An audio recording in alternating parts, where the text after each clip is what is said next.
Hmm, you are enough. Oui, je sais. Parler anglais lorsqu'on prétend écrire des billets d'humeur en français peut paraître paradoxal. Mais écrire, c'est manier une langue, assembler des mots.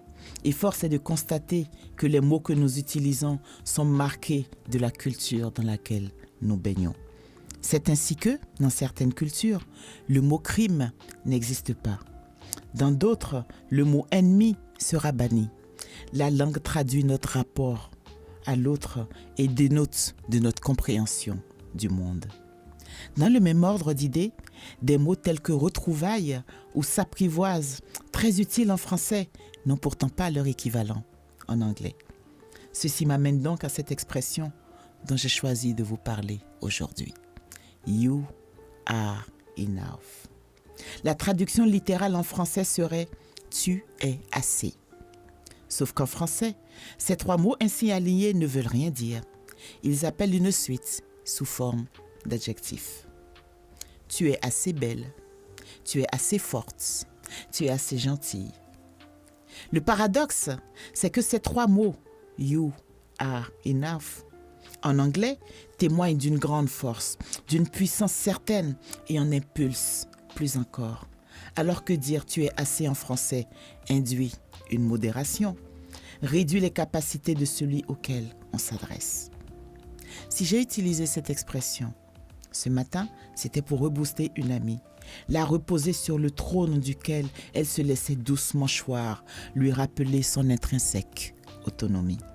Car l'équivalent le plus proche en français de you are enough serait tu es complète, sous-entendant ainsi tu es venue au monde complète, seule, pourvue de tout l'attirail indispensable à une vie épanouie sur la planète Terre. Tout ce et tout ce qui est externe à toi est un plus et ce supplément est la bienvenue car il peut adoucir ta vie, l'enrichir encore plus, mais prends garde que cet enrichissement ne devienne pour toi un besoin, une nécessité absolue au point que sa perte ou son absence te conduise à décliner. You are enough. Parce que tu n'as pas à faire plus pour le simple besoin d'être reconnu ou accepté. You are enough. Tu te suffis à toi-même. Et c'est uniquement si tu en as conscience que tu n'iras pas à l'encontre de tes propres valeurs pour te faire accepter. You are enough veut dire que tu as le droit d'établir tes propres règles à partir du moment où elles n'empiètent pas sur celles des autres. You are enough et tu as le droit de définir ta propre poursuite du bonheur et te l'appliquer. Ceci étant dit, mon ami, chaque médaille a son revers. You are enough veut aussi dire que si cette règle est valable pour toi, elle est aussi de façon équitable pour les autres. Tous les autres, tu ne peux donc exiger des autres d'entrer dans ton moule taillé à ta mesure. Lorsque nous oublions que nous sommes assez, donc complets, il nous arrive de nous agripper à d'autres, persuadés que notre joie ne sera parfaite que s'ils parcourent la route du bonheur avec nous. Ce faisant, nous nous affaiblissons, tout seuls, en nous départant d'une partie de notre souveraineté sur nous-mêmes et sur nos émotions.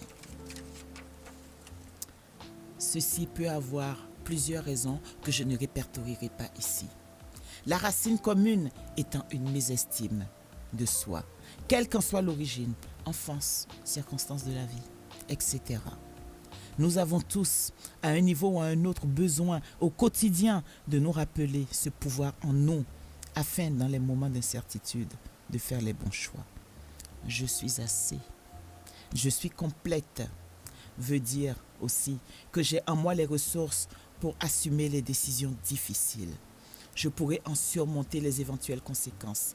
Je n'ai pas à me priver de l'aide des autres. Au contraire, je peux les laisser m'enrichir et moi, enrichir leur vie. C'est un plus, mais non un indispensable.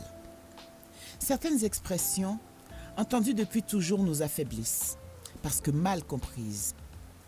Lorsqu'on baigne, par exemple, depuis l'enfance, dans le romantisme des âmes sœurs, de la moitié d'orange, on se retrouve à chercher pendant des années sinon toute une vie, un autre qui serait notre complément. Rechercher à tout prix son double revient à se dépouiller de sa moitié. Parce que on se croit incomplet, on garde dans l'ombre une partie de nous qui ne pourra être éclairée que par la présence de l'autre. Or, il suffit de regarder attentivement autour de soi. Les couples les plus unis le sont parce que chacun des composants est suffisamment sûr de lui pour ne pas exiger de l'autre qu'il le complète. Attendre de l'autre qu'il nous complète permet à l'autre, en réalité, de déterminer notre niveau d'épanouissement, alors qu'avoir la certitude de son entièreté nous rend forts, uniques. Alors, à mon ami et à tous les autres, vous êtes complets, vous êtes parfaits. You are enough. Corinne Doussa.